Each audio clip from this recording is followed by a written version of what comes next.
দু হাতে গরম শিক নিয়ে দাঁড়িয়ে আছে তুর্য। মুখে একটা ভিলেনি হাসি। আস্তে আস্তে এগিয়ে আসছে শোভার দিকে। যত এগিয়ে আসছে ততই পিছিয়ে যাচ্ছে শোভা। আসবে না আমার কাছে। আর দেখো, আমি কিন্তু বলে দিচ্ছি, আসবে না কিন্তু। তত তোমার হাতে ওটা কি? এ কি বউ, তুমি এভাবে ভয় পাচ্ছ কেন? তুমি তো জানো আমি একটু অন্যরকমভাবে ভালোবাসার প্রকাশ করি। আজও চিনলে না আমাকে? মুখে একটা ভিলেনি হাসি দিয়ে আগাতে আগাতে বলল তুর্য।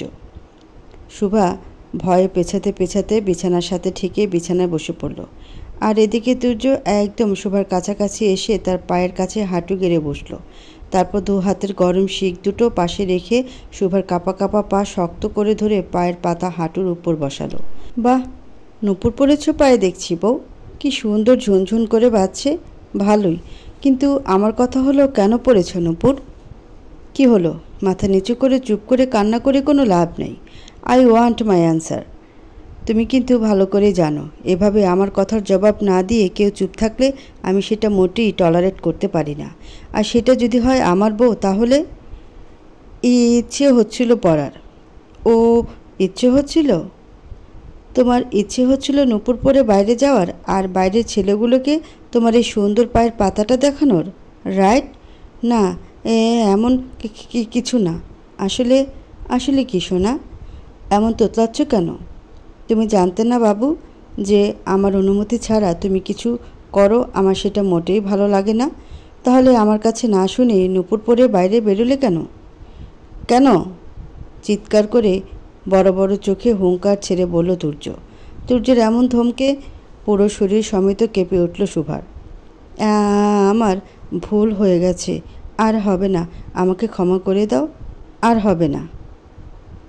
হা হা বউ, ভুল করলে তো শাস্তি পেতেই হবে। আমি একদম চাই না আমার জানে মন কোনো রকম ভুল করুক। শাস্তি না দিলে শিখবে কী করে? কিন্তু কি শাস্তি দেওয়া যায় বলো তো? হ্যাঁ, আমি বরং তোমার এই সুন্দর ফর্সা পায়ের পাতাটা কুৎসিত করে দিই, তাহলে আর কেউ এখানে তাকাবেও না। আর পরবর্তীতে না বলে কিছু করতে গেলে তোমার এখানে তাকালেই তুমি আগে থেকেই ভুল শুধরে নিতে পারো। ভালো আইডিয়া, তাই না? না না, আমি বলছি তো, আর হবে না। এখন থেকে তুমি যা বলবা তাই হবে। এবারের মতো মাফ করে দাও, আমি আর এমন করব না। এই বলেই তুর্যর মুষ্টি থেকে নিজের পা ছাড়ানোর জন্য ব্যস্ত হয়ে পড়ল শোভা। এটা তো হবে না, শাস্তিতে তোমাকে পেতেই হবে। এই বলেই একটা ভিলেনি হাসি দিয়ে গরম শিক দুটো এক হাত দিয়ে ধরে অন্য হাত দিয়ে শোভার পা শক্ত করে ধরে শোভার পায়ে ঠেকিয়ে দিল গরম শিকটা। আর শোভা ব্যথায় কুকড়ে চোখ মুখ খিচিয়ে চিৎকার দিল, মাগো, আর পারছি না, বাঁচাও। এই বলেই চিৎকার দিল শোভা ঘুমের মধ্যে। শোভার এমন চিৎকার শুনে শোভার বাড়ির কাজের লোক শোভাকে হালকা ঝাঁকিয়ে বলল, ম্যাডাম, কি হয়েছে আপনার? আপনি এমন করছেন কেন? ম্যাডাম, শুনছেন? তুলসীর ডাক পেয়ে ভয় পেয়ে হুড়মুড় করে উঠে পড়ে শোভা। তুলসী তাড়াতাড়ি করে শোভাকে পানি দেয় আর শোভা কাঁপতে কাঁপতে ঢকঢক করে পুরো পানিটা খেয়ে ফেলে। ম্যাডাম, কি হয়েছে আপনার? আপনি ঠিক আছেন তো? এভাবে কাঁদছেন কেন? কি হলো ম্যাডাম? দাদাবাবু আর বড় খালামাকে ডাকবো? আপনার কি শরীর খারাপ লাগছে? দাঁড়ান, আমি এখনই সবাইকে ডাকছি। না না তুলসী, শোন, দাঁড়া, কাউকে ডাকা লাগবে না, আমি ঠিক আছি। কাকে ডাকার কথা হচ্ছে এখানে? হঠাৎ করে রুমে মিসেস রাহেলা প্রবেশ করলেন। দেখুন না বড় খালামা, আপা মনে হয় কোনো খারাপ স্বপ্ন দেখেছি। ঘুমের মধ্যে কি জানি ছেড়ে দাও মাগো এসব বলতেছিল, আর আমি যেই ডাক দিয়ে তুললাম দেখি পুরো শরীর ভয়ে ঘেমে নিয়ে অস্থির, থরথর করে কাঁপছে। এই কথা শুনে মিসেস রাহেলার মুখটা শুকনো হয়ে গেল। সে কোনো মতে নিজেকে সামলে তুলসীকে বলল, তুলসী, তুই যা তো দেখ, ওই রুমে দিদিভাই কান্না করছে। কখন থেকে ওকে দুধটা গরম করে খাওয়াচ্ছি, এদিকটা আমি দেখছি। কিন্তু আবার কিসের কিন্তু? আমি বলছি তো যা, দিদিভাইকে দুধ গরম করে খাওয়া। আচ্ছা বড় খালাম্মা। আর শোন, দিদিভাইকে খাওয়ানো শেষেই টেবিলে সবার খাবার সার্ভ করে দে জলদি। তোর ম্যাডামকে আজ যেতে হবে জলদি, জানিসই তো আজ একটা বিশেষ দিন। আচ্ছা, আমি এখনই যাচ্ছি। এই বলি তুলসী রুম থেকে চলে গেল। তারপর মিসেস রাহেলা এসে শোভার কাছে বসল। তারপর শোভাকে বুকে টেনে মাথায় হাত বোলাতে বোলাতে বলল, আজ আবারও ওর স্বপ্ন দেখেছিস, তাই না? তোকে কতবার বলেছি মা, এসব ভুলে যা, সব নতুন করে শুরু কর। যত এইগুলো ভাববি অতীত তোকে আরও জেঁকে ধরবে। তুই কি ভুলে যাচ্ছিস মা, তোর একটা ছোট্ট ফুটফুটে মেয়ে আছে? তুই অতীতের কথা ভেবে কিন্তু ওকেও আস্তে আস্তে দূরে ঠেলে দিচ্ছিস। দেখ, আজ তুই তোর স্বপ্ন পূরণ করলি। আজ প্রথম তুই ডক্টর হয়ে হসপিটালে ইন্টার্নি করতে যাচ্ছিস। আমি চাই এখান থেকে নতুন কিছু শুরু কর মা। তিলক দিদিভাইকে নিয়ে নতুন করে শুরু কর তোর জীবন। মা, নতুন করে শুরু কর বললেই তো করা যায় না। আমার অতীত আমার পেছনে বিষের মতো তাড়া করে বেড়াচ্ছে। আমি এগুলো মরলেও ভুলতে পারবো না। আর তুমি ভুলে যেও না মা, তিলকও কিন্তু ওরই সন্তান। যখনই আমি তিলককে দেখি আমার বারবার ওর ছবি আমার চোখের সামনে ভেসে ওঠে বড় মা। আর তুমি যে বলো না এসব স্বপ্ন আমার মনের কল্পনা, কিন্তু আমার এটা একদমই মনে হয় না। ওকে আমার থেকে ভালো কেউ চেনে না মা। আমি অনুভব করতে পারছি বেশ যে ও আবারও আসছে আমাকে নিয়ে যেতে। খুব শীঘ্রই আমাকে নিয়ে যাবে ও। পৃথিবীর কোনো জায়গায় আমি ওর থেকে লুকাতে পারবো না। চুপ কর মা, চুপ কর। আর এসব বলিস না, কিচ্ছু হবে না, আমি আছি। তোর দাবাই আছে তোর সাথে। আচ্ছা, আজকের দিনটা অন্তত এসব ভুলে যা। সকাল সকাল তো তোকে হসপিটাল যেতে হবে। এরকম বিষণ্ণ হয়ে গেলে তুই রোগী দেখবি কী করে? প্রথম দিনটা এভাবে নষ্ট করিস না। যা, জলদি ফ্রেশ হয়ে আয়, আমি খাবার দিই। আচ্ছা বড় মা শোনো। হ্যাঁ বল। তুলসীকে বলো তিলককে আমার রুমে দিয়ে যেতে। সত্যি বলছিস তুই? তুই তিলক দিদিভাইকে কাছে ডাকছিস? হ্যাঁ মা, সত্যি বলছি। হাজার হলেও ও আমার অংশ, ওকে তো ফেলে দিতে পারবো না। তুমি যাও, গিয়ে বলো আমি ফ্রেশ হয়ে আসি ততক্ষণে। এখনই যাচ্ছি মা, এখনই ওকে পাঠাচ্ছি। তুই যা, ফ্রেশ হয়ে আয় মা। দেখবি আল্লাহর রহমতে তোর দিনটা আজ অনেক ভালো যাবে। শুভ ভালো এই জিনিসগুলো আমার জীবন থেকে উঠে গেছে। প্রতিটা দিনই এখন আমার কাছে আতঙ্ক। ফ্রেশ হয়ে এসে অনেকক্ষণ ধরে আয়নার সামনে দাঁড়িয়ে নিজের শরীরের ক্ষতগুলো দেখছে শুভা। আজ 3 বছর হতে চলল, এখনও তর্জে দেওয়া ক্ষতগুলো শুভার শরীরে জ্বলজ্বল করছে। শুভার চোখ পড়ল ওর ডান হাতের পোড়া জায়গায়, যেটা তর্জরি দেওয়া। এখনও অনেকটাই গাঢ় হয়ে আছে পোড়া দাগটা। জ্বলন্ত গরম আয়রন দিয়ে ওই হাতটা পুড়িয়ে দিয়েছিল তুর্য ওরই এক বন্ধুর সাথে হাত মেলানোর জন্য, অথচ ওর কোনো দোষই ছিল না। এখনও মনে পড়ে ওর সে ভয়ঙ্কর দিনের কথা। তুর্য ওকে একটা পার্টিতে নিয়ে গেছিল ওই রাতে। ওরই এক বন্ধুর বিয়ের অনুষ্ঠান ছিল। সেখানে যেতেই ওর এক বন্ধু আমাকে দেখে ছুটে আসে আর অনেকটা জোর করে মজা করার জন্য কিছু না বলে হাত ধরে নিয়েছিল, আর শুভা ঘাবড়ে গিয়েছিল।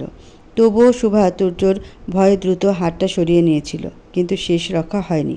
তুর্যর নজর ঠিকই পড়ে যায়। কত আকুতি মিনতি করেছে, তবুও একটা বারও শোনেনি তুর্য শোবার কথা।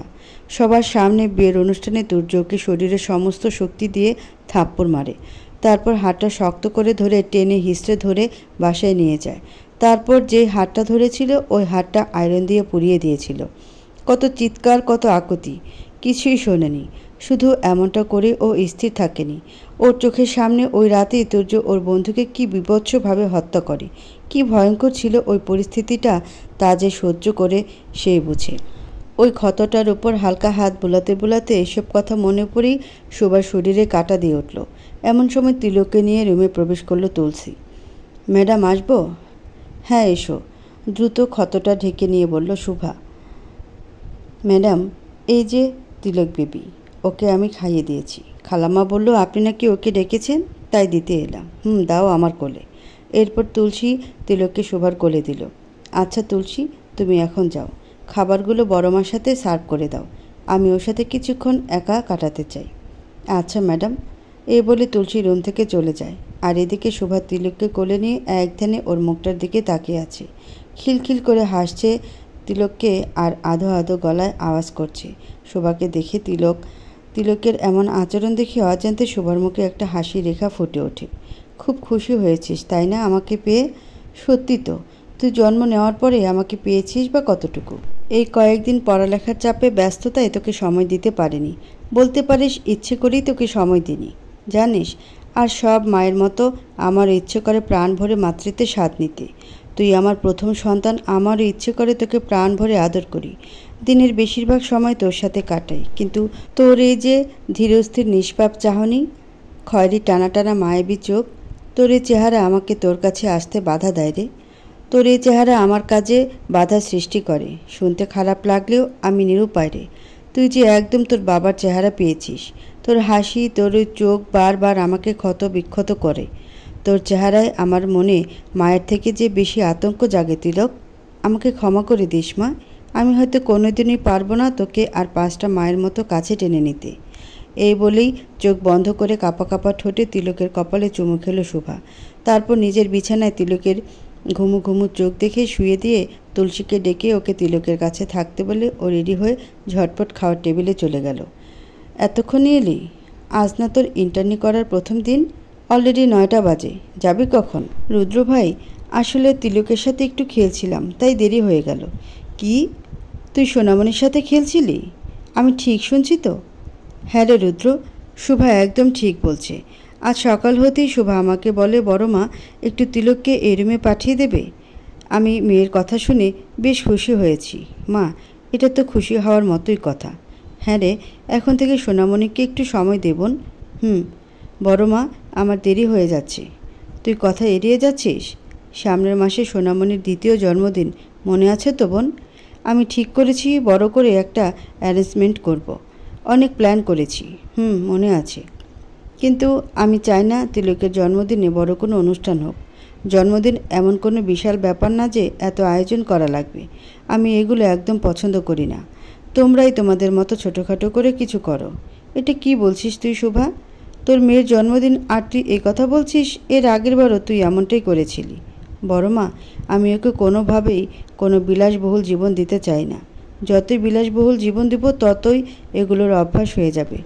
ওর সামনে অনেক কিছু সহ্য করতে হবে। আর তাছাড়া এসব অনুষ্ঠান আমি পছন্দ করি না। এসব কি বলছিস তুই শোভা? একদম ঠিক বলছি। তোমরা নিশ্চিন্ত হয়ে বসে থাকলেও আমি পারবো না। আমি জানি ও ঠিক আসবেই। ওর হাত থেকে আমার নিস্তার নাই। শোভা, ও মরে গেছে। তুই জানিস তাও কেন বারবার একই কথা বলিস? তুই এভাবে তোর মেয়েটাকে কষ্ট দিচ্ছিস। এভাবে কল্পনার জগতে থেকে তুই না নিজে ভালো থাকবি না তিলককে ভালো রাখতে পারবি। ও মরেনি ভাই। কেন বারবার একই কথা বলিস? এটা আমার কোনো কল্পনা না। তোরা কেউ ওকে আমার থেকে ভালো চিনিস না। আমি অনুভব করতে পারি যে ও আছে আর ও আসবেই। দুনিয়ার সবাইও যদি এসে বলে তুর্য আর নেই, তাও আমি বলবো ও আছে। উত্তেজিত হয়ে বেশ চিল্লিই কথাটা বলল শুভা। আচ্ছা শুভা, একটা কথা বলতো, তুই সত্যি চাস ও ফিরে আসুক? ও ফিরে আসলে তুই খুশি হবি?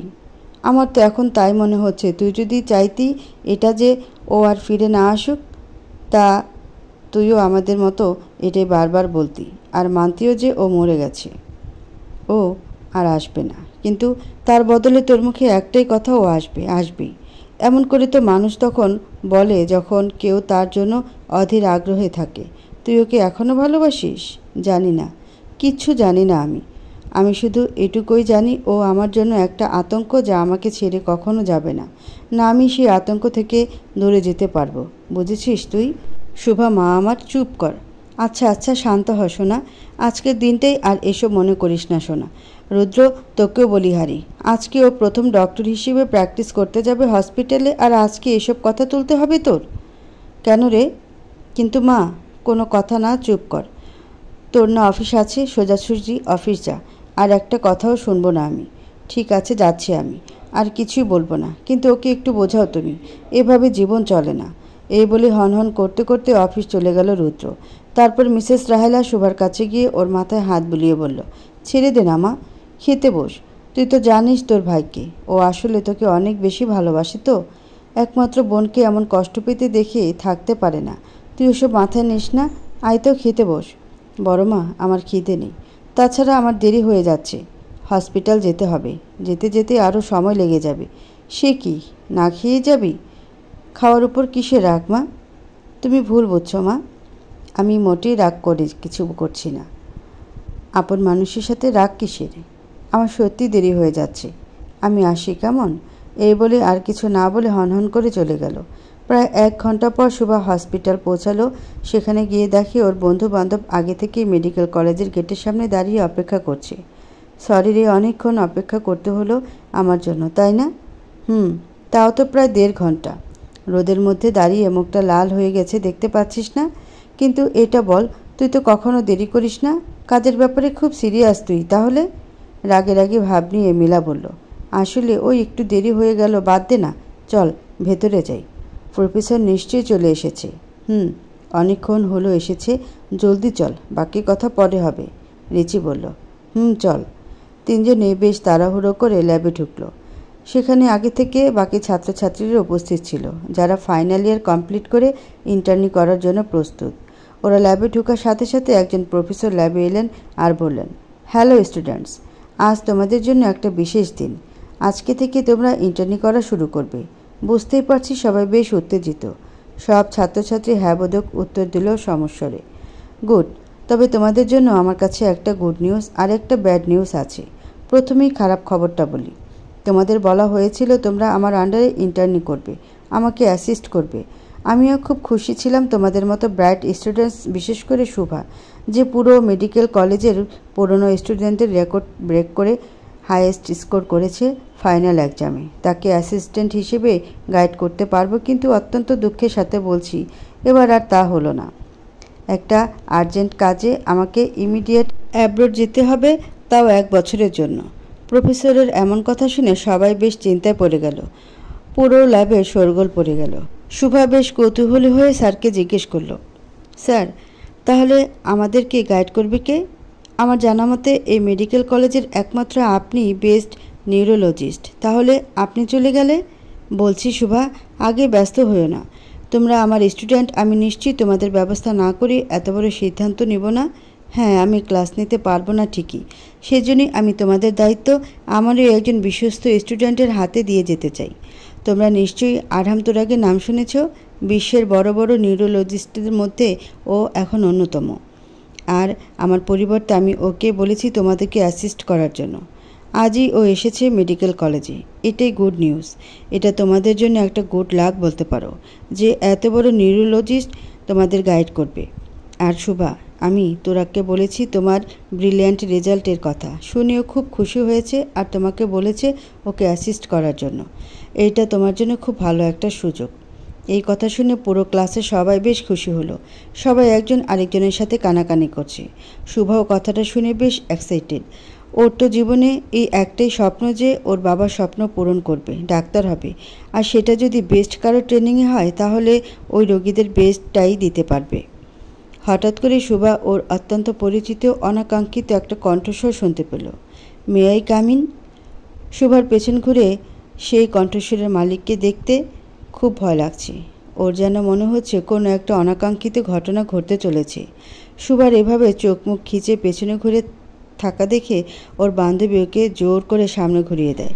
শুভা যেই সামনে ঘুরে মানুষটাকে দেখে ওর চোখগুলো বড় বড় হয়ে যায়। ওর পুরো শরীর থরথর করে কাঁপতে থাকে। ভয়ে ওর শরীর ঘামতে থাকে। কাঁপা কাঁপা কণ্ঠে অজান্তে ওর মুখ থেকে বের হয়ে আসে, তুর্য। শুভার ভয়ে পুরো শরীর কাঁপছে থরথর করে। লোকটা যত এগিয়ে আসছে ওর হার্টবিট যেন দ্রুত হয়ে আসছে। হঠাৎ করে ওর চারদিকটা কেমন অন্ধকার হয়ে মাথার মধ্যে কেমন ঘুরতে লাগলো। ও ওর হাত দিয়ে মাথাটা চেপে ধরে নিজেকে স্থির রাখার চেষ্টা করলো, কিন্তু তাও আস্তে আস্তে ওর শরীর নিস্তেজ হয়ে আসলো। আস্তে আস্তে ওর চোখ বন্ধ হয়ে এক সাইডে ঢলে পড়ে যেতে নিল। ও দেখলো তুর্য ওর দিকে দৌড়ে আসছে। ব্যাস এতটুকুই দেখলো। তারপর চোখটা বন্ধ করে যেই নিচে পড়ে যেতে নিল অমনি শোভাকে ধরে ফেলো লোকটি। তারপর ওকে কোলে তুলে নিল। ক্লাসের সবাই শোভার এমন সেন্স হারানো দেখে ব্যস্ত হয়ে পড়ল। প্রফেসর নাজিফ, তিনি এতক্ষণ ক্লাসে উপস্থিত ছিলেন, সে ব্যস্ত হয়ে পড়ল। তুরাগ, দেখো তো কি হলো মেয়েটার। এই হলো শুভা, যার কথা তোমাকে বলেছিলাম। এতক্ষণ তো ঠিকই ছিল, হঠাৎ করে একটা নাম নিয়ে এভাবে সেন্সলেস হলো। স্যার, আমি বুঝতে পেরেছি। ওকে আগে একটা কেবিনে নিয়ে গিয়ে শোয়াতে হবে, না হলে বুঝবো কী করে। স্টুডেন্টস, তোমরা প্লিজ ভিড় বাড়িও না। শোবার কাছের বান্ধবী শুধু সাথে এসো, তাছাড়া সবাই ল্যাবেই থাকো। তুরাগ স্যার, আমরা শোবার সাথে সবসময় থাকি। ব্যস্ত হয়ে মিলা আর রিচি একসাথেই বলল, তাহলে তোমরা সাথে আসো। আর স্যার, আপনিও আসুন। এই বলে তুরাগ শোভাকে কোলে নিয়ে ছুটে চলে গেল ল্যাব থেকে কেবিনের উদ্দেশ্যে। আর পিছু পিছু প্রফেসর নাজিফ আর মিলা রিচিও গেল। কেবিনে যাওয়ার পর দ্রুত তুরাগ শোভাকে বেড়ে শুয়ে দিল। তারপর ওর পালস রেট চেক করলো, তারপর বিপি চেক করলো, একটা ইঞ্জেকশন দিয়ে দিল। স্যার, কি হয়েছে শোভার? কোনো চিন্তা করো না তোমরা। এখনই ওর সেন্স ফিরে আসবে। আসলে হঠাৎ করে কোনো কারণে বিপি হাই হয়ে গিয়েছিল আর ওর শরীর এইটাই নিতে পারেনি, তাই সেন্সলেস হয়ে গিয়েছিল। এখন আস্তে আস্তে বিপি নর্মাল হয়ে যাবে। কিন্তু তুরাগ, মেয়েটা একদম ভালো ছিল জানো, তাহলে হঠাৎ এরকম বিপি হাই হলো কেন? কত কারণেই তো হতে পারে স্যার। বাসার কোনো টেনশন থাকলে, ঠিকমতো ঘুম না হলে, অথবা এমনও হতে পারে ওর অতীতের খুব ঘনিষ্ঠ কেউ হারিয়ে যাওয়ার পর আবার ওর সামনে এসে হাজির হলে, যাকে ও একদমই অ্যাকসেপ্ট করেনি। হ্যাঁ, কি বলছো তুমি এসব? অতীতের কেউ হাজির হলে মানে? না স্যার, আমি এমনি কিছু সম্ভাবনার কথা বললাম। আপনি তো জানেন হঠাৎ করে আনএক্সপেক্টেড কেউ হলে ব্রেন সেটা নিতে পারে না, তাই একজন নিউরোলজিস্ট হয়েই অনুমান করলাম আর কি। ও, তা ঠিকই বলেছো তুমি। এমনটা হলেই হঠাৎ বিপি হাই হয়। স্যার, ওর সেন্স ফিরবে কখন? মিলা বলল, ধৈর্য ধরো, তোমরা তো একজন ফিউচার ডক্টর, তাহলে তোমরা যদি এমন বোকা বোকা কথা বলো, দেখলে তো কি বললাম, ওষুধ দিয়েছি, এখনই আস্তে আস্তে সেন্স ফিরবে। আচ্ছা শোনো তোরাক, আমাকে তো বাসায় ফিরতে হবে, 3টায় ফ্লাইট। আমি তাহলে গেলাম, কেমন? তুমি কি থাকতে পারবা ওদের সাথে শুভার কাছে? হ্যাঁ অবশ্যই স্যার, শুভা এখন আমারও দায়িত্ব। আপনি নিশ্চিন্তে যান, আমি আছি ওদের সাথে। এই জন্যই তো তোমার উপর আমার এত ভরসা। আচ্ছা থাকো তাহলে, গেলাম। এই বলে প্রফেসর নাজিফ রুম থেকে চলে গেল। আর এদিকে শোবার মাথার কাছে বসে থাকলো তুরাগ। আস্তে আস্তে ওর মাথায় হাত বুলিয়ে দিতে লাগলো। মিলা রিচিও শোবার হাতের কাছে বসে ওর হাতের তালুতে মেসেজ করে দিতে লাগলো। প্রায় 1 ঘন্টা পর শুভা আস্তে আস্তে চোখ খুলল, আর চোখ খুলে মাথার পাশে তুরাগকে দেখে হুড়মুড় করে উঠে বসে পড়ল। তুরাগ শুভার সেন্স ফেরা দেখে বলল, এখন ঠিক আছো? এভাবে উঠে বসে পড়লে কেন? আপনি আমার পিছু কোনোদিনও ছাড়বেন না, তাই না? আমার জীবনে এত কিছু করেও আপনার শান্তি হয়নি? তুরাগ কিছুটা অবাক হওয়ার ভঙ্গিতে বলল, কি বলছো তুমি এসব? আমি তোমার পিছু নিয়েছি? আমি তো দেখলামই আজ তোমাকে প্রথম। তাহলে এসব কথার মানে কি? নাকি সেন্স হারানোর পর তোমার মাথায় কোনো সমস্যা হলো দেখি? এই বলে তুরাগ দুহাত দিয়ে শোবার মাথা চেপে ধরে এদিক ওদিক ঘোরাতে লাগলো। ছাড়ুন বলছি, আমি সব জানি, এসব আপনারই চালাকি। আমি ঠিকই বুঝেছিলাম আপনি মরেননি। এই শোভা, তুই এসব কি বলছিস? কে মরলেও বাঁচলো? তোর কি মাথা ঠিক আছে? ইনি আমাদের তুরাগ স্যার। নাজিব স্যার যে বিখ্যাত ডক্টরের কথা বলেছিল উনি সেই। আর তুই বা ওনাকে চিনবি কী করে? উনি তো 17 বছরেরও বেশি সময় লন্ডনে থেকেছে। তাহলে তোরা বুঝবি না, উনি তোদেরকে মিথ্যা কথা বলেছে সব। উনি এই দেশেই থাকে, আর ওনার নাম তুরাগ নয়, তুর্য। কি কি কে তুর্য? আমি কোনো তুর্যকে চিনি না। ওকে ফাইন, বিশ্বাস হচ্ছে না তো এই দেখো আমার পাসপোর্ট আর এনআইডি কার্ড। কি লেখা আছে এখানে? শুভা এসব দেখে বেশ অবাক হলো। ছো মেরে তুরাগের হাতের থেকে সব কেড়ে নিয়ে ভালো করে দেখতে লাগলো। এটা কিভাবে সম্ভব? আপনি এতদিন বিদেশে ছিলেন কিভাবে? আর আপনার নাম তুরাগিবা হলো কিভাবে? সত্যি করে বলুন আপনার প্ল্যান কি? আবার সে একই কথা। শুভা, আমি তোমার প্রফেসর, তোমার সিনিয়র। তার উপর দিয়ে নাজিব স্যারের রিকোয়েস্টে এই আমি এখানে এসেছি। তুমি যদি আমাকে এভাবে ডেলিভারিটলি অপমান করো, আমি কিন্তু এখান থেকে চলে যাব, আর তোমার ব্যাপারেও লিগ্যাল অ্যাকশন নিব। মানুষের ভালো করতে আসাও দোষ। তোমরা কিভাবে ইন্টারনি কমপ্লিট করো আমি দেখে নিব। এই বলে বেশ রাগি রাগি ভাব নিয়ে রুম থেকে চলে যেতে নিল। শোভা স্যারকে আটকা, উনি আমাদের জন্য অনেক বড় সুযোগ। ওনার আন্ডারে আমরা অনেক কিছু শিখতে পারবো। স্যার কি বলল শুনলি? লিগ্যাল অ্যাকশন যদি তোর বিরুদ্ধে নেয়, তুই কি সহজে ডক্টর হতে পারবি? একটা বার ভেবে দেখ, এটাই তোর স্বপ্ন।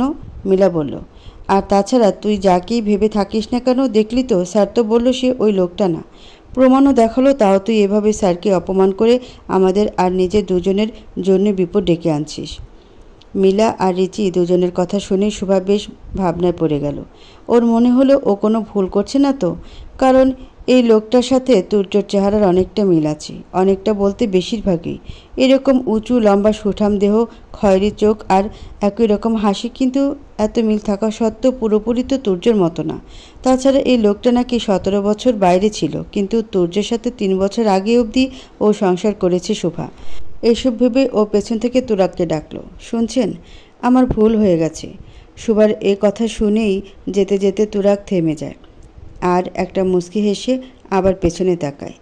আর একটা না শোনার ভান করে বলে, কিছু বললে তুমি?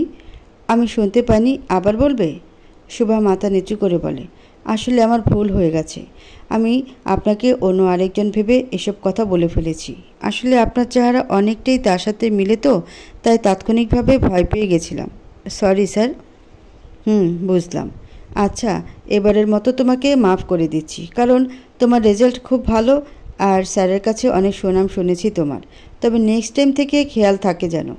আর আজ থেকে 24 ঘন্টা যখনই আমার দরকার পড়বে হাজির হবে তুমি, কারণ তুমি আমার অ্যাসিস্ট্যান্ট। আর হ্যাঁ, তোমরা মেয়েরাও শোনো, আজ থেকে আমার আন্ডারেই কাজ করবে। তোরাগের এমন কথা শুনে শোভাসহ মিলারিচি সবাই মাথা নাড়িয়ে হ্যাঁ সূচক উত্তর দিল। আর শোভা, আজকে তুমি যেহেতু একটু অসুস্থ, বাড়ি যাবে তুমি এখন?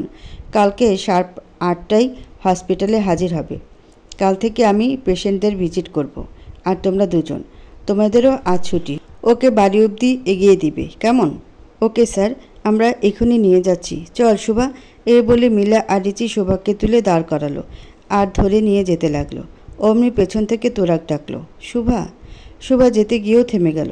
শোভার এখনও মনে হয় যে এই লোকটাই তুর্য, কারণ এইরকম সুরে একমাত্র তুর্যই ওকে ডাকত। এই লোকটার কণ্ঠস্বরও একদম তুর্যের মতো, কিন্তু কোনো রকম প্রমাণ নেই। সব প্রমাণেই ও যে তুর্য এই কথাটার বিরুদ্ধে। শোভার এমন দাঁড়ানো দেখে তোরাক শোভার সামনে গিয়ে দাঁড়ায় আর বলে, তুমি আমার কি? শোভা অবাক হয়ে যায় এমন প্রশ্নে। কি হলো? কিছু জিজ্ঞাসা করেছি, একটু ধমকে সুরে বলে। শোভাসহ মিলারিচি দুজনে কেঁপে ওঠে। শোভা কী উত্তর দেবে বুঝতে পারছে না। ও ভাবছে এবারও হয়তো এই লোকটা তুর্যরূপে নিজেকে প্রকাশ করবে। এতক্ষণ যা বলছিল তা ছিল সব অভিনয়। এই ভেবে শোভা চোখ তুলে লোকটার দিকে তাকাতে অবধি পারছে না। শোভাকে এমন ভয় পেতে দেখে তুরাগ একটা বাঁকা হাসি দেয়, তারপর শোভাকে বলে, কি হলো? এমনভাবে ভয় পাচ্ছ যেন আমি তুরাগ না তুর্য, ঠিক যেমনটা ল্যাবে ভেবে ভয় পেয়ে সেন্স হারিয়েছিলে।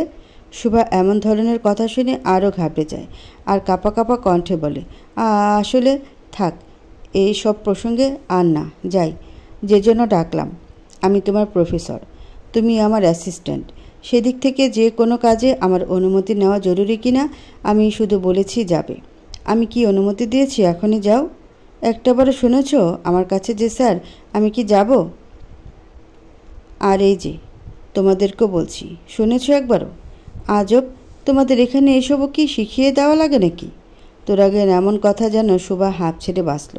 শোভা, মিলি আর রিচির দিকে একবার তাকালো, তারপর মিলা আর রিচির হয়ে বলল, স্যার আমাদের তিনজনের ভুল হয়ে গেছে, এরপর থেকে খেয়াল রাখবো। স্যার আমরা কি এখন যেতে পারি?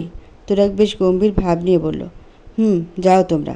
আর হ্যাঁ, তোমরা শোভাকে সাবধানে নিয়ে যাবে। মিলা রিচি দুজনেই তুরাগের এমন কথা হ্যাঁ সূচক মাথা নাড়ে শোভাকে ধরে রুম থেকে নিয়ে যায়। শোভা, মিলা, রিচি তিনজনই হসপিটালের বড় ব্যালকনি দিয়ে হেঁটে হেঁটে সিঁড়ি দিকে যাচ্ছে আর একজন আরেকজনের সাথে কথা বলছে। মিলা রিচি কথা বলে শোভা যেন এখনও মনে মনে হিসাব মিলাতে ব্যস্ত। বারবার তুর্য আর তুরাগ দুজনকে এক সমীকরণে খাড়া করে বোঝার চেষ্টা করছে আসলে কি দুজন এক, নাকি ও একটু বেশি ভাবছে। আমাদের নতুন প্রফেসরের কথা শুনে কিন্তু মনে হচ্ছে বেশ স্ট্রিক্ট আর রাগীও। মিলা বলল, ঠিকই বলেছিস, তবে যাই বলিস স্যার কিন্তু বেশ হ্যান্ডসাম আর সেই রকম স্ট্রং পার্সোনালিটি। আমি তো প্রথম দেখাতেই একদম ফিদা হয়ে গেছি। রিচি বলল, তুই ফিদা হলে হবে, স্যার তো ফিদা হয়েছে আমাদের সুভাষ সুন্দরীর উপর। দেখলি না কিভাবে কোলে তুলে নিল, একদম ফিল্মের নায়কদের মতো। যদি আমার সাথে এমনটা ঘটতো। তারপর বারবার আরও চোখে শোভার দিকে তাকাচ্ছিল। কত কেয়ার করলো শোভার, তাই না রে শোভা? ঠিক বলছি তো? শোভাকে হালকা ঝাঁকিয়ে বলল মিলা। মিলার ঝাঁকুনিতে শোভার ধ্যান ভাঙল। হ্যাঁ, কিছু বলছিলি তোরা? আচ্ছা শোভা, তোর কী হয়েছে বলতো? তুরাগ স্যার আসার পর থেকে তুই এমন আনমনে হয়ে আছিস। আর আরেকটা কথা বলতো, তুই তুর্য টাইপের কে? তোর কোনো বয়ফ্রেন্ড? রিচি মজা করে বলল। চুপ কর রিচি, এই ধরনের কথা আমি একদম পছন্দ করি না। আচ্ছা তুই এমন কেন রে? রিচি ভুল কি বলল? যবে থেকে তুই আমাদের সাথে দেখেছি সব সময় কেমন যেন রসকসহীন দেখি। মানলাম তুই কেরিয়ারের ব্যাপারে খুব সচেতন, তাই বলে কি জীবনে প্রেম ভালোবাসা থাকতে নেই? জানিস আমাদের ক্লাসের কত ছেলে তোকে পছন্দ করে, 3 বছর ধরে এখনও আমাদের পিছে পড়ে আছে তোর জন্য, আর তুই কি না? চুপ কর মিলা, তোরা যদি এসব কথা নিয়েই আলোচনা করিস তাহলে থাক তোরা, আমি আসছি। এইসব নিয়ে আলোচনা ছাড়াও আমার আরও কাজ আছে। কত যে কাজ, বাসা থেকে তো কোনোদিন বের হোস না। ভুলবশত আমাদের বাসায় ডাকিস না। আচ্ছা যাই হোক, বাদ দিলাম, তোর সামনে এসব নিয়ে আর কথা বলবো না। রাগ করে যাস না, এমনি অসুস্থ কিছু হয়ে গেলে তুরাগ স্যার আবার আমাদের ক্লাস নেবে। সরি, রিচা বলল। মন খারাপ করিস না। সরি রে। দেখ, তোরা জানিস আমি এগুলো পছন্দ করি না। আমি কখনোই তোদের এটা বলতে পারবো না রে, আমার জীবন কতটা জটিল। তাই এইটুকুই শুধু জেনে নে, আর 5টা মেয়ের মতো আমার জীবন না। তবুও যদি তোরা ভুল বুঝিস, আমার আর কিচ্ছু করার নাই রে। আচ্ছা বাবা, সরি, আর বলবো না। এখন এমন মুখ করে থাকিস না তো, একদম পেতনি লাগছে। একটু হাসি দে, মিলা বলল। চল যাই, মুচকি হেসে বলল শুভা। এই বলে তিনজন মেডিকেল কলেজ থেকে বের হয়ে বেশ কিছু দূর এগিয়ে এলো, কিন্তু আজ যেন কিছুতেই ওর গাড়ি পাচ্ছে না।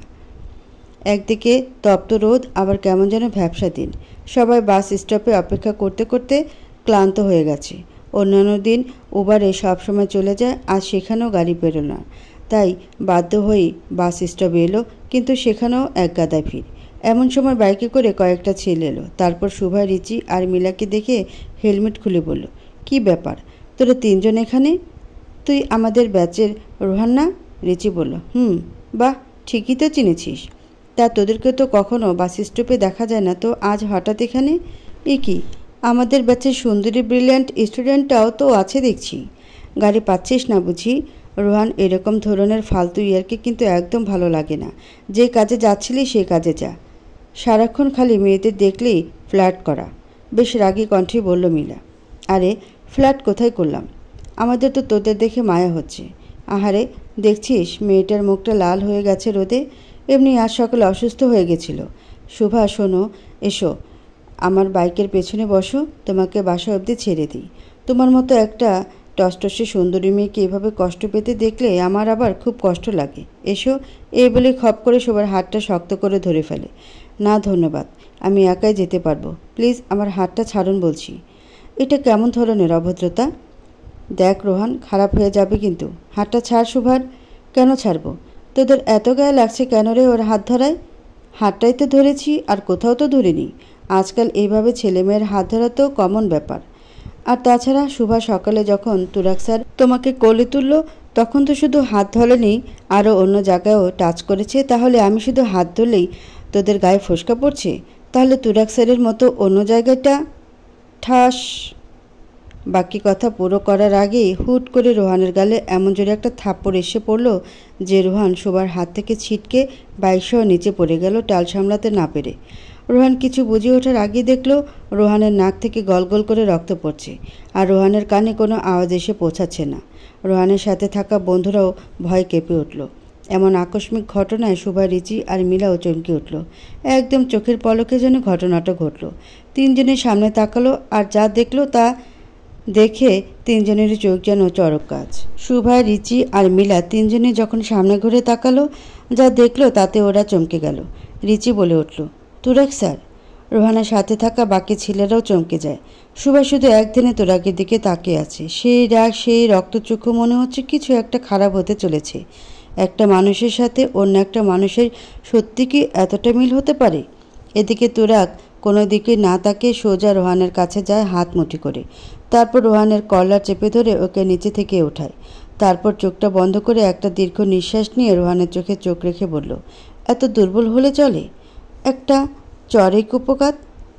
আসলে তোমার এই গালে একটা মশা বসেছিল, আর তোমাদের প্রফেসর হিসেবে আমার দায়িত্ব তোমাদের সব রকম বিপদ হতে রক্ষা করার, রাইট? যদি ব্যথা পেয়ে থাকো সরি। আসলে তুমি যাদেরকে ভালোবাসো তাদের তুমি সব থেকে বেশি গার্ড করার চেষ্টা করবে, এটাই স্বাভাবিক, যেমনটা আমি করলাম আমার স্টুডেন্টদের জন্য। তাই বলছি, শোনো, এই মেয়েটাকেও তো কেউ ভালোবেসে থাকতে পারে। তুমি যে মেয়েটার সাথে এসব করছো তা যদি আমি না দেখে সে দেখতো, সে কি আমার থেকেও আরও হিংস্রভাবে ওকে গার্ড করতো, যেমনটা আমি তোমাকে করলাম? কি হলো, এভাবে সবাই বোকার মতো আমার দিকে তাকিয়ে আছো যে? বুঝতে পারোনি আমার কথা, তাই না? অবশ্য বোঝার কথাও না, তোমরা তো ছোট। আমি শুধু রোহানকে বলবো, রোহান সাবধানে থেকো। বিপদ কখন কার উপর দিয়ে আসে বলা যায় না। আজকের কথাগুলোর দাম তো তোমাকে অন্য কারোর কাছে অন্য কোনোভাবেই দেওয়া লাগতে পারে। আই মিন, এই মেয়েটাকে যে গার্ড করে আর কি তার কাছে। সবসময় তো আর তোমাদের এই প্রফেসর তোমাকে বাঁচাতে পারবে না, বুঝেছো? এই নাও, এই ওষুধটা নাকের এই কাটা জায়গায় আর গালে লাগিয়ে নিও, ব্যথা কমবে। আর সুন্দর মতো বাড়ি যাও, কেমন? আর ওরা কিসে যাবে, কোথায় যাবে, এটা নিয়ে তোমাকে ভাবতে হবে না। আমি আছি তো ওদের প্রফেসর। তোমাকে যেভাবে গার্ড করা আমার দায়িত্ব, ওদেরকেও গার্ড করা আমার একইভাবে দায়িত্ব। তাই আমি বুঝে নিব কি করতে হবে। তুমি এখন বাড়ি যাও, বুঝতে পেরেছ? জি স্যার। আর কোনো কথাই না বলে মাথা নিচু করে রোহান ও ওর বন্ধুরা বাইক নিয়ে সেখান থেকে চলে গেল। এদিকে শুভা, রিচি আর মিলা কেউ তুরাগের এই কথার কোনো অর্থই বুঝল না। তবে তুরাগ যে ঠিক সময় এসে শুভাকে বাঁচিয়েছে এইটা নিয়ে মিলি আর রিচি দুজনেই খুব খুশি। কিন্তু একমাত্র খুশি নয় শুভা। শুভা, এই লোকটা যতবার শুভার সামনে আসছে ততবার শুভা তুর্যের উপস্থিতি অনুভব করছে। শুভা এতক্ষণ ধরে একধানে শুধু তুরাগের দিকে তাকিয়ে শুধু ওর রাগের বহিঃপ্রকাশ লক্ষ্য করছিল। কখন যে রোহানরা চলে গেছে ওর সেদিকেও কোনো খেয়াল নেই। হঠাৎ করে শুভা কানের কাছে জোরে একটা শব্দ পেল আর ওর চোখের পলক ফেলে হালকা কেঁপে উঠল। তারপর কিছুটা স্বাভাবিক হয়ে সামনে তাকালো। তুরাগ শুভার ধ্যান ভাঙানোর জন্য ওর কারে জোরে একটা ঘুষি মেরেছে। যখনই শুভা তুরাগের দিকে তাকালো তখন তুরাগ ওর একদম কাছাকাছি চলে এলো। এতই কাছে চলে এলো যে শুভার নিঃশ্বাস তুরাগের বুকে এসে পড়েছে আর তুরাগের নিঃশ্বাস শুভার কপালে এসে পড়ে। শুভার সামনের চুলগুলো হালকাভাবে নড়ছে। শুভা একটু একটু করে মাথা তুলে দেখলো তুরাগ একদিনে শুভার দিকে তাকিয়ে আছে আর শুভাও তুরাগের এমন তাকিয়ে থাকা দেখে কাঁপা কাঁপা চোখে ওর দিকে তাকিয়ে আছে। ওর যেন মনে হচ্ছে তুর্য ওর সামনে আর তুর্যর অনুমতি ছাড়া ও যদি এখন চোখের পলকটাও সরায় তাহলে যেন ওর জন্য শাস্তি অপেক্ষা করবে। আস্তে আস্তে তুরাগ শোবার কপালের চুলগুলো আলতো করে কানে গুঁজে দিল। তারপর আস্তে আস্তে কানের কাছে এসে বলল, এতই যখন ভয় পাও সেই মানুষটাকে, তাহলে তাকে ছেড়ে আসার সময় তোমার 10 বার ভাবা উচিত ছিল যে মানুষটার অনুমতি ছাড়া চোখের পলক অবধি ফেলার সাহস হয় না তোমার, সে মানুষটার চোখে ফাঁকি দেওয়ার সাহস করলে তার পরিণতি কী হবে? তুরাগের মুখে এমন কথা শুনে শুভার ভয়টা আরও বেড়ে গেল। কি হলো, ভয় পাচ্ছ? পাওয়াটাই স্বাভাবিক। চলো তোমার ভয়টাকে আর একটু বাড়িয়ে দিই। তুমি না একদম ঠিক ধরেছ, আমি তুর্য। বউ যদি বরকে না চেনে তাহলে আর কে চিনবে বলো? আমি ফিরে এসেছি। তুমি কি করে ভাবলে বউ তুমি আমাকে ধোকা দিয়ে আমার থেকে মুক্তি পেয়ে যাবে? তুমি আমাকে ভালোবাসার অভিনয় করলো আমি তোমাকে ভালোবাসি বউ। তাই এই জীবনে তুর্যের হাত থেকে তুমি দূরে যাওয়ার কথা আর ভুলেও ভেবো না। কিন্তু আফসোস, তুমি দুনিয়ার কাউকে বোঝাতে পারবে না যে আমি তুর্য, কারণ তুর্যকে তো তুমি নিজের হাতে খুন করেছো। কেউ বিশ্বাস করবে না তোমার কথা। আচ্ছা আচ্ছা, এসো গাড়িতে ওঠো। তোমার বান্ধবীরা গাড়িতে অপেক্ষা করছে। রাস্তায় দাঁড়িয়ে এত প্রেম আলাপ করা যাবে না। আমি তো এসেই পড়েছি, এখন আস্তে আস্তে অনেক প্রেমালাপ হবে। কি হলো, চুপ করে আছো যে? তুমি হয়তো ভুলে গেছো তুর্য কোনো কথা একবারের থেকে দুবার বলা পছন্দ করে না। যা ওঠো বলছি গাড়িতে।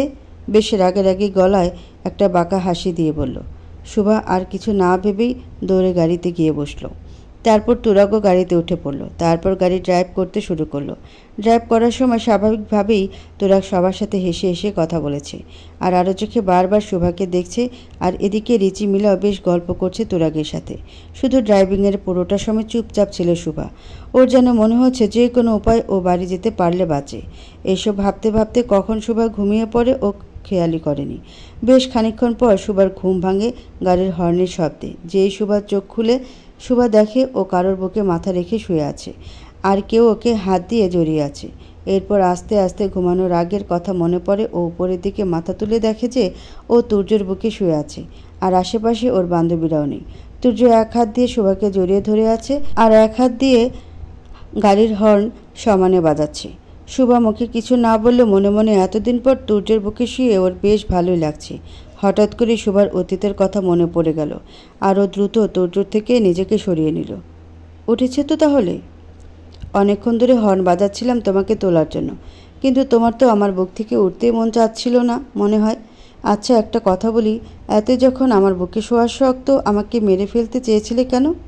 আচ্ছা যাই হোক, তুমি যে আমাকে মেরে ফেলতে গেছো সেই বিষয়ে আমার কোনো রাগ নেই। এই জন্য তুমি কোনো শাস্তিই পাবে না। কারণ আমি আগে বলেছিলাম তোমার বৃত্তে শুধু আমি থাকবো, তুমি আমার সাথে সব কিছু করতে পারবে কিন্তু এই বৃত্তের বাইরে যেতে পারবে না। তুমি আমাকে হাজার মেরে ফেলার চেষ্টা করলেও তুর্যর হাত থেকে তুমি মুক্তি পাবে না। যতদিন বাঁচবে আমার হয়ে থাকতে হবে। মরলেও তোমাকে নিয়েই মরবো। তাই আমাকে তুমি মেরে ফেলার চেষ্টা করলেও যে কাজে আসবে না তা আমি জানতাম। তুমি তো শাস্তি পাবা অন্য কারণে। আমার অনুমতি ছাড়া আমার থেকে এতদিন দূরে থাকার কারণে শাস্তি পাবা তুমি, করুণ শাস্তি। তুর্যের প্রত্যেকটা কথা শোভার বুকে গিয়ে বিঁধল। ওর চোখটা ছলছল হয়ে এলো। শোভার ইচ্ছে করছে কেন শোভা এমনটা করেছে সবটা বলতে, ওর ভিতরে জমে থাকা প্রত্যেকটা কথা কৈফিয়ত সব তুর্যের কাছে পেশ করতে, কিন্তু শোভার অভিমান এতটাই যে সেগুলো বলতে গিয়েও আটকে যাচ্ছে শোভা। তাই তুর্যের প্রত্যেকটা কথা চুপচাপ শুনে শুধু প্রত্যুত্তরে একরাশ অভিমান নিয়ে মাথা নিচু করে বলল, এই কথাটা বলেই গাড়ির দরজা খুলে দৌড়ে শোভা বাসার মধ্যে যেই ঢুকতে গেল অমনি তুর্য পেছন থেকে বলে উঠল, শোভা, এখন কথার জবাব না দিয়ে পালিয়ে যাচ্ছ ঠিক আছে, কিন্তু খুব বেশি দিন পারবে না। মনে রেখো, তুমি আমাকে ভালো নাই বাসতে পারো, আমি তোমাকে ভালোবাসি, আর এটাই আমার কাছে যথেষ্ট। এ জীবনে তোমার আমার কাছ থেকে মুক্তি নেই। তোমাকে আবার ফিরতে হবে, কোথাও যেতে পারবে না তুমি। আজ থেকে তোমার চারপাশে আবার আগের মতো তুমি শুধু তুর্যকেই দেখবে। এইটুকু বলে তুর্য গাড়ি স্টার্ট দিয়ে সেখান থেকে চলে গেলে আর এদিকে শোভা দাঁড়িয়ে সব কথা পেছন থেকে শুনল। তারপর কোনো উত্তর না দিয়ে দৌড়ে বাসার মধ্যে ঢুকে গেল।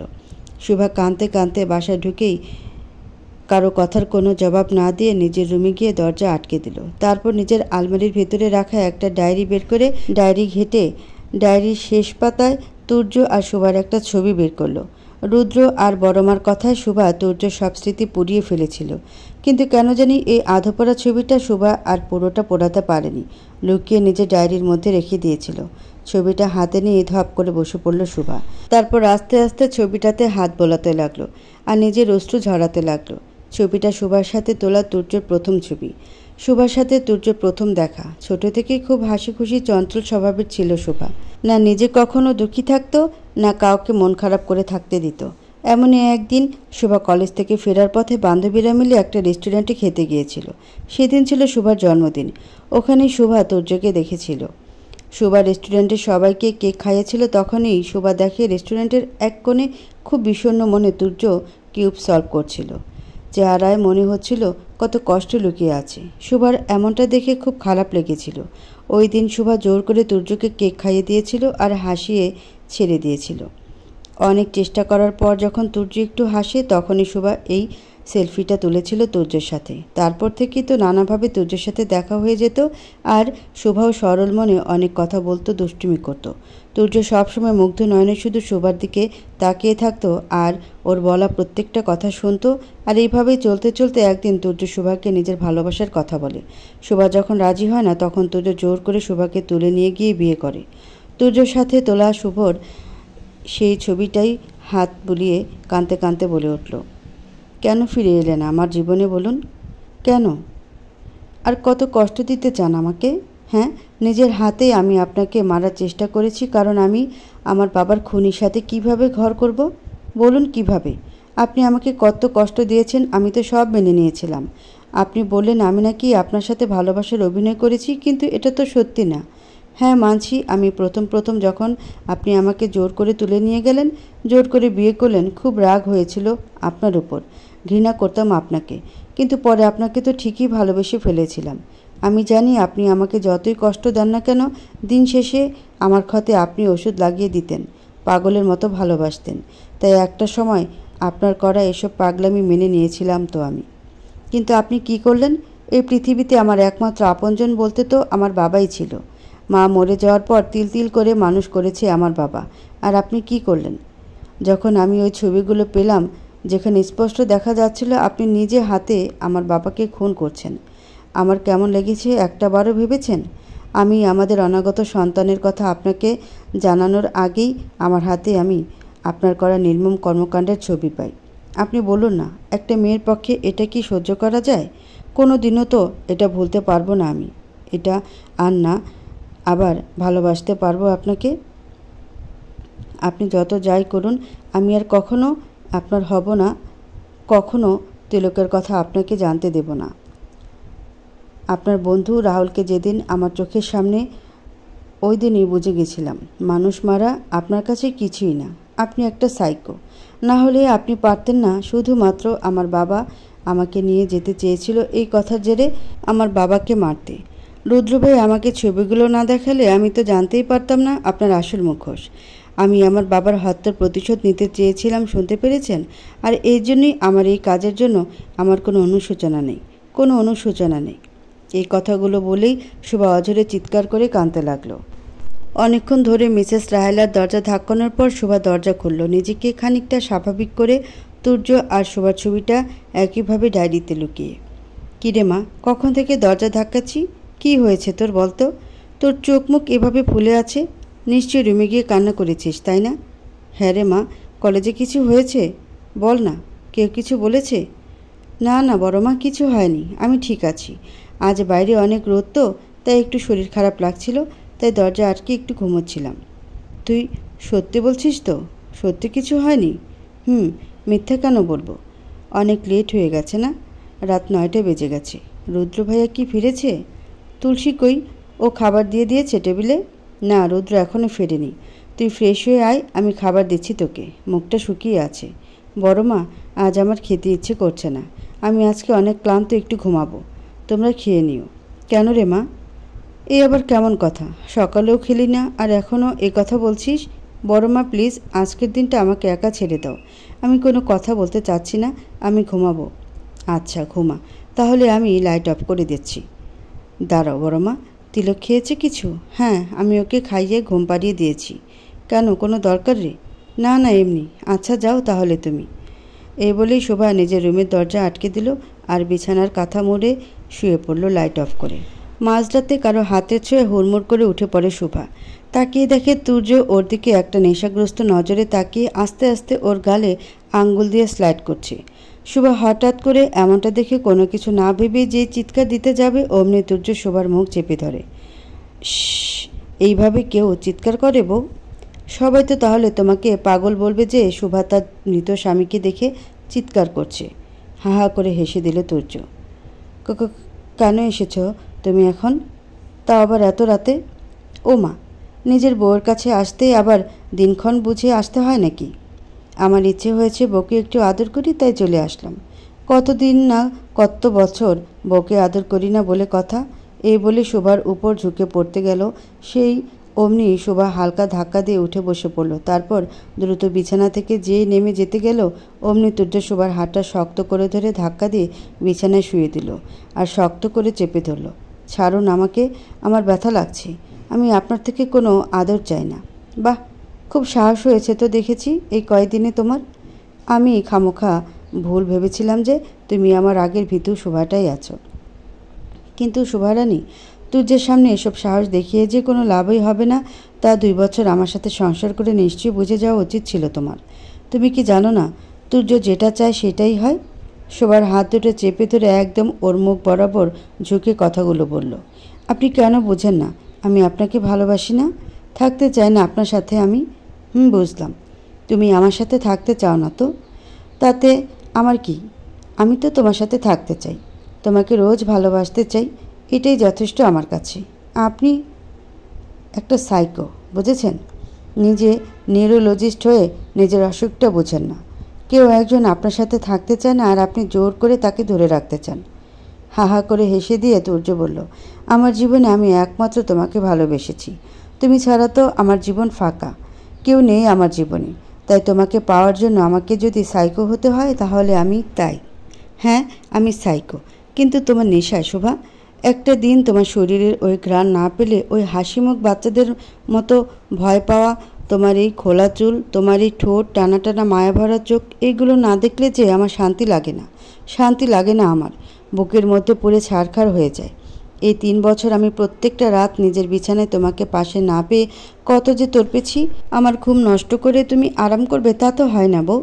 অনেক খুঁজে তোমার খোঁজ পেয়েছি, তুমি ভাবলে কি করে এখন একটা রাতও আমি তোমাকে ছাড়া কাটাবো? কথাগুলো বলতে গিয়ে তুর্যের চোখে জল চলে এলো। শোভা তুর্যের এই চোখের জল দেখল। তুর্য এর আগেও এমন করেছে, একটু মুহূর্তের জন্য শোভাকে দেখতে না পেলে পাগলের মতো করত। বাচ্চাদের মতো শোভাকে শক্ত করে জড়িয়ে কান্না করত। ভালোবাসার আবদার করতে যেন হাত ছাড়লে শোভা পালিয়ে যাবে।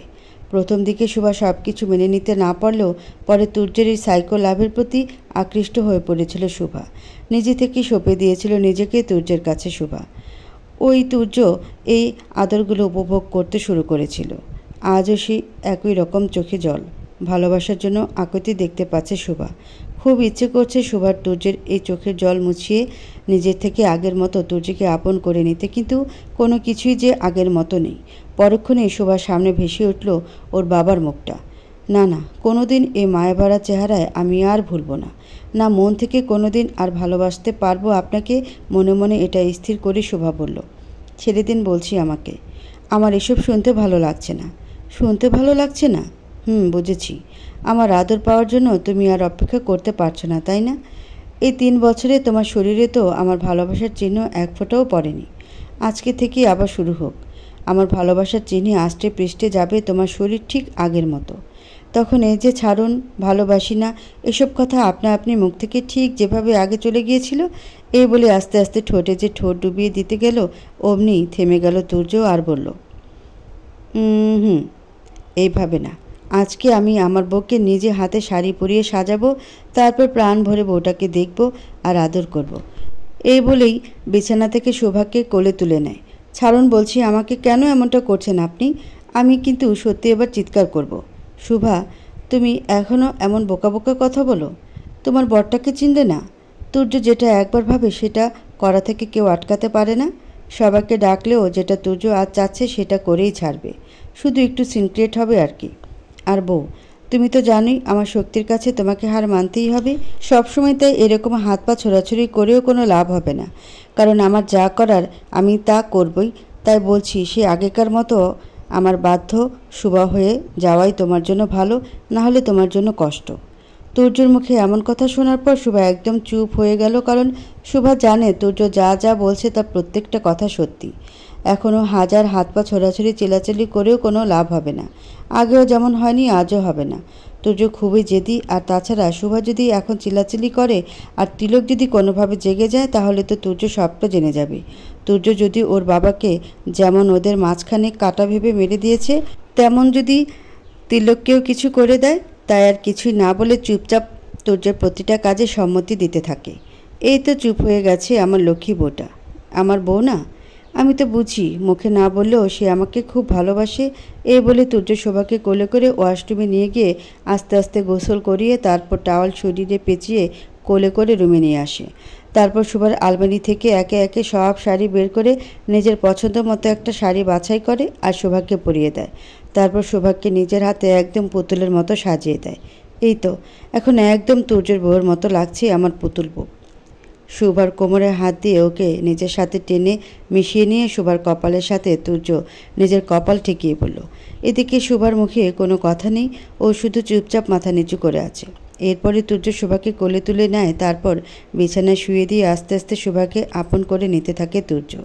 আজ আবারও মিলন হয় শোভা আর তুর্যের। সারাটা রাত নিজের পুরোটা দিয়ে ভালোবাসে তুর্য শোভাকে, আর এদিকে শোভা পাথরের মতো সবটা চুপচাপ সহ্য করে। একটা সময় শোভা তুর্যের বুকের উপর ঘুমিয়ে পড়ে, আর তুর্য খুব শান্তিতে তার ভালোবাসার মানুষকে বুকে শক্ত করে জড়িয়ে ধরে ঘুমিয়ে পড়ে। সকালবেলার প্রখর রোদের ঝলকানি চোখে পড়তে শোভার ঘুম ভাঙতেই শোভা নিজের আশেপাশে তাকিয়ে তুর্যকে খোঁজার চেষ্টা করে, কিন্তু ও দেখে পুরো ঘরে কোথাও তুর্য নেই। ও একটা স্বস্তির নিঃশ্বাস ফেলল, তারপর চাদর পুরো শরীরে মুড়িয়ে ওয়াশরুমে চলে গেল। প্রায় 1 ঘন্টা যাবৎ গোসল করে একটা টাওয়াল শরীরে পেঁচিয়ে বের হয়ে এলো শোভা। তারপর তাড়াহুড়ো করে আলমারি থেকে জামা কাপড় বের করে যেই পরতে নিল, অমনি শোভার চোখ পড়ল আয়নার দিকে। ও আরও খুঁটিয়ে দেখার জন্য একদম আয়নার সামনে গিয়ে দাঁড়ালো। ও দেখতে পেল ওর ঠোঁট পুরো লাল হয়ে ফুলে গেছে। তারপর পুরো শরীরে, ঘাড়ে, গলায় ছোপ ছোপ লাল লাল দাগ শোভার আর বুঝতে বাকি রইল না দাগগুলো কিসের। একটা সময় এই দাগগুলো শোভার কাছে ভালোবাসার চিহ্ন লাগলেও এখন ওর কাছে ঘৃণা ছাড়া আর কিছুই না।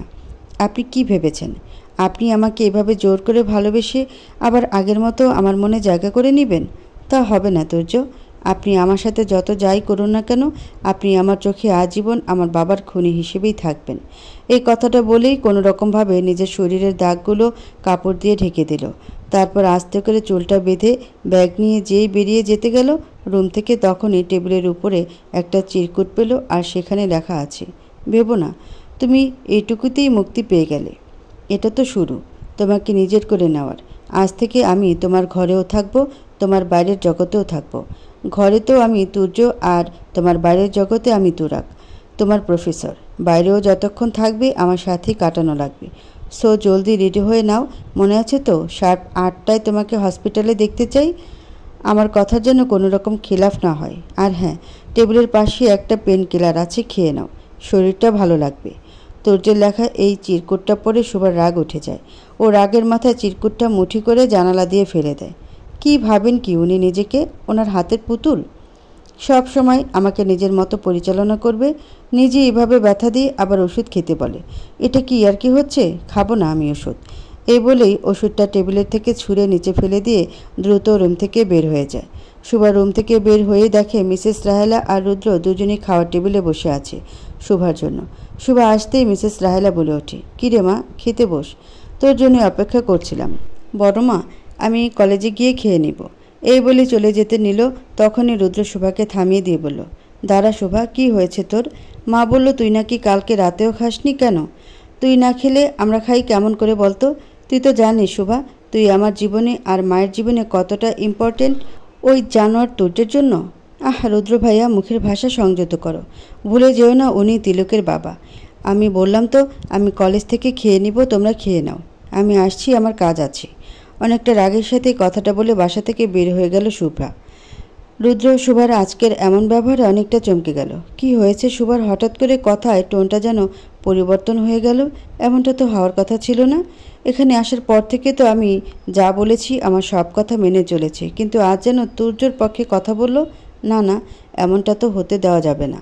3টা বছর ধরে বহু কষ্টে যাকে আমি বাগিয়ে এনেছি, আজকে এত সহজে তো লাগাম ছাড়া যাবে না। যা করার এখনই ব্যবস্থা করতে হবে। এতদিন ভাবতাম তিলককে ভালোবাসলে শুভার আমার প্রতি আস্তে আস্তে ভালো লাগা তৈরি হবে, কিন্তু এই তিলকটার জন্য যদি ধীরে ধীরে শুভার তুর্যের প্রতি দুর্বলতা না যায়, তাহলে তো না আমি রাজকন্যার রাজত্ব পাবো, না আমার প্রতিশোধ পূর্ণ হবে। দরকার পড়লে এই তিলককেও রাস্তা থেকে সরিয়ে দিতে হবে। যাই করার দ্রুত করতে হবে। মনে মনে এসব বলল রুদ্র। কিরে বাবু, তুই আবার কি ভাবছিস? না মানে মা, একটা কথা ভাবছিলাম। শুভা তুর্যের এই ভয়ঙ্কর অতীত কখনোই ভুলতে পারবে না যদি না ও অন্য কারোর সাথে সংসার শুরু করে। তাছাড়া তিলকেরও তো একজন বাবার প্রয়োজন। এই কথা যে আমিও ভাবিনি এমনটা না। মেয়েটা দিন দিন তর্পে তর্পে অন্যরকম হয়ে যাচ্ছে। আবার তিলকেরও তো কারোর ভালোবাসা প্রয়োজন। তবে তিলকের কথা সবটা জেনে কেউ কি তিলকসহ শোভাকে আপন করে নিবে? তিলককে ভালোবাসতে পারবে? মা, অনেক দিন ধরে তোমাকে একটা কথা ভাবছিলাম বলবো, কিন্তু চক্ষু লজ্জায় কোনোভাবে বলে উঠতে পারছিলাম না। হ্যাঁ বল না। তুই আমার একমাত্র ছেলে, মায়ের কাছে আবার লজ্জা কিসের? মা, শোভাকে তো আমার থেকে ভালো কেউ চেনে না, আর ওর মনও বোঝে না। আবার এই 3 বছরে তিলক আমার একদম কাছের হয়ে গেছে, একদম আমার সন্তানের মতো। আমি শোভা আর তিলকের দায়িত্ব নিতে চাই মা। তাহলে শোভা আমাদের কাছেই থাকলো, আর ওর দেখভালও করতে পারলাম। তিলককেও আমাকে ছেড়ে যেতে হলো না। কি বলছিস তুই এসব রুদ্র? শোভা তোকে বড় ভাইয়ের চোখে দেখে, আর তুইও তো ওকে বোন বলিস। তাহলে তুই এমন কথা বলছিস কিভাবে? আর তাছাড়া শোভাই বা এটা মেনে নিবে কেন? কি করেই বা মেনে নিবে? তোর কি মাথা ঠিক আছে? হ্যাঁ মা, আমি একদম সজ্ঞানে বলছি মা। দেখো, শুভা আমাকে ভাইয়ের চোখে দেখলেও আমি যে ওকে ভালোবেসে ফেলেছি। হ্যাঁ, আমি ওকে বোন বলি কারণ আমি জানি অন্য কোনো পরিচয় দিলে ও আমাদের কিছুতেই বাড়িতে থাকতে দিত না। যত কষ্টই হোক একা একা সব সহ্য করত। তাই ওর খুশির জন্য, তিলকের দেখাশোনার জন্য আমি ওর কাছে এই পরিচয়ই আছি। কিন্তু এখন আমি ওর দায়িত্ব নিতে চাই মা, তিলকের দায়িত্ব নিতে চাই। ওর মনে তুর্যের জন্য যা কিছু আছে মুছে ফেলতে চাই। কিন্তু বাবু যে তখন তোকে ভাই ছাড়া অন্য কোনো নজরে দেখেনি, সে আজ তোকে কিভাবে মেনে নিবে? তুই তো এটা অসম্ভব কথা বলছিস। আর তাছাড়া আমি এখনও শুভর চোখে তুর্যর প্রতি ভালোবাসা দেখেছি। না, থাকবে না কোনো ভালোবাসা, থাকবে না তুর্যর প্রতি শুভার, এটাই আমি চাই না। আর এজন্যই তোমাকে বলছি। তুই এমন উত্তেজিত হচ্ছিস কেন? না মানে দেখো মা, যে তোমার ভাইকে খুন করেছে, তুমি কি চাও শোভা তাকে মনে করে কাঁদুক? তাছাড়া তোমার এক ছেলে তো মরে গেছে, এখন শুধু আমি বেঁচে আছি। তুমি কি চাও আমি মরে যাই? শোভাকে না পেলে আমি মরে যাব মা। চুপ বাবু, এমন কথা ভুলেও বলবি না। তুই আমার কলিজার টুকরো। আমি আমার এক ছেলেকে হারিয়েছি, তোকে হারাতে পারবো না। আমি নিজে শোভার সাথে কথা বলবো এই বিষয়ে। আমার লক্ষ্মী মা তুমি। শোভা, খুব জলদি তোমার এই উড়ে বেড়ানো আমি বন্ধ করে দেব। তোমার ডানা আমি ছেটে ফেলবো। তুর্য নামে যে আদৌ কেউ তোমার জীবনে ছিল, সে চিহ্নই আমি মিটিয়ে দিব। মনে মনে মাকে জড়িয়ে ধরে বলে, একটা বাঁকা হাসি দিল রুদ্র।